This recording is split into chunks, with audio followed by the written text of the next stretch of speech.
Well, it's been a 673 days since South Africa reported its first COVID-19 infection.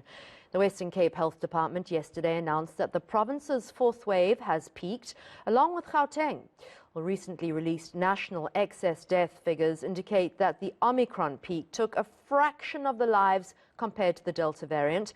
Excess deaths are widely considered to be a true indication of the impact of COVID-19.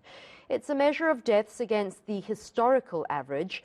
Are we simply lucky that the latest wave was comparatively mild, or is this a turning point in the fight against the virus? Well, Dr. Jeremy Nell is an infectious diseases specialist. Let's hear from him now. Jeremy, thank you so much for joining us. Doctor, I should call you doctor, I'm sorry. Doctor, Omicron seems to have had far fewer hospitalizations. Is that because we've been vaccinated, or it was just a less sort of brutal variant, if you like? Yeah, it's a really good question, and it's one that is still being debated, and I think it's a bit of both. I do think one underappreciated fact is that we have a lot of immunity now in the population thanks to vaccinations and previous infections from, for example, the Delta wave and the waves before.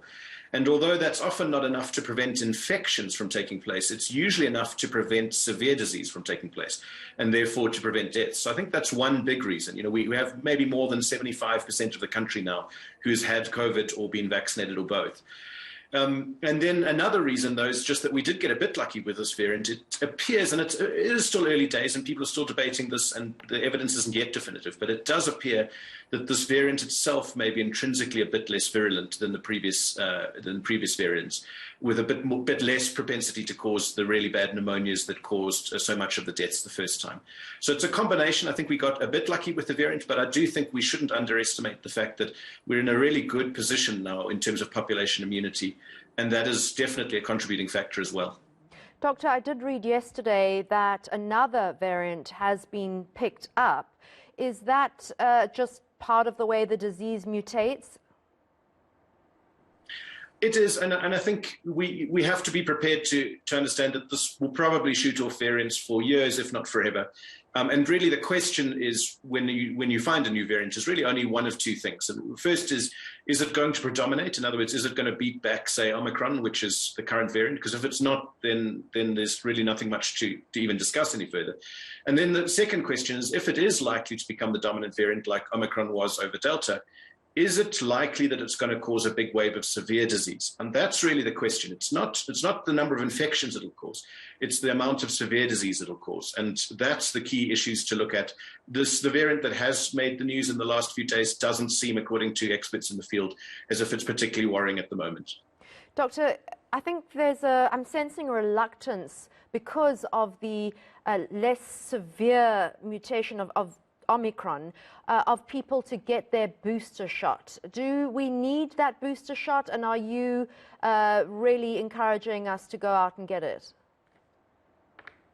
Yes, absolutely. I mean, a vaccine is still the safest way to get immunity from COVID. So if you haven't been vaccinated, your vaccination will reduce your chances of death significantly. I mean, we're talking 70 to 95% decreased chance of getting it. If you have had previous COVID infection, the combination of previous infection and vaccination is even better. So regardless of whether you've had COVID or not, vaccination is still good, and it's the safest way to get it. You know, we have a lot of population immunity, and that's largely due to natural infections in South Africa, unlike other first world countries, and less so due to infections. But that's come at the cost of about 280,000 deaths in South Africa. So it's really not a good idea to wait and see what happens. Even if Omicron now is a bit less severe, it's still causing deaths, albeit fewer.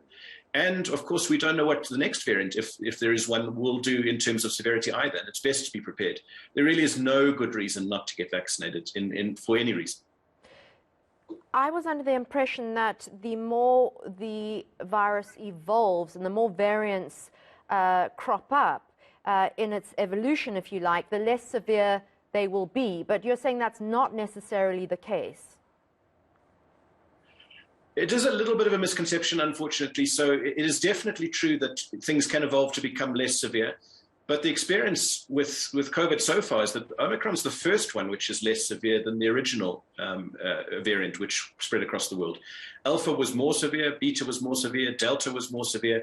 So unfortunately, it's a little bit of a bit of randomness, and we have to wait and see. I think that that's in terms of intrinsic virulence. In other words, how will it evolve and be less or more severe? But of course, we can do a lot on our side of the equation by getting vaccinated, for example, and that will protect us from severity, even if the virus itself is intrinsically a bit more severe. The people that are currently hospitalized because of Omicron, and I know that there aren't a huge amount in high care or ICU, but those that are they people with comorbidities or people with particular vulnerabilities, especially when it comes to their bronchial areas? Yes, I think that we've seen the same sort of people getting infected and severely as we have previously. In other words, the risk factors haven't really changed. Old age is still the biggest risk factor by a long way, but then things like diabetes, obesity, heart disease, lung disease, and things like that, unfortunately, do make up most of the people who are in ICUs. But of course, now what we're seeing is a big discrepancy in terms of those in ICUs between those who vaccinated and those who not. And it's really, it's stark on the ground, and we can see it even in the numbers, for example, released by the Western Cape, how big an effect is. I mean, you can convert your risk at, say, a 65-year-old to somewhere near a 30-year-old by just getting a vaccine. And so it really is another big stark risk factor now that's starting to come to the fore. Is it fair to say the worst is over, but be vigilant?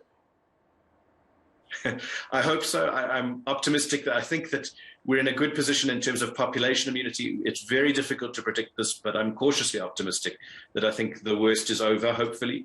And that's because even if the next variant is a little bit more virulent intrinsically, I think we'll have a lot more population immunity from vaccinations and natural infections to counteract that. And hopefully this is the start of a new normal and a chance to reset a little bit.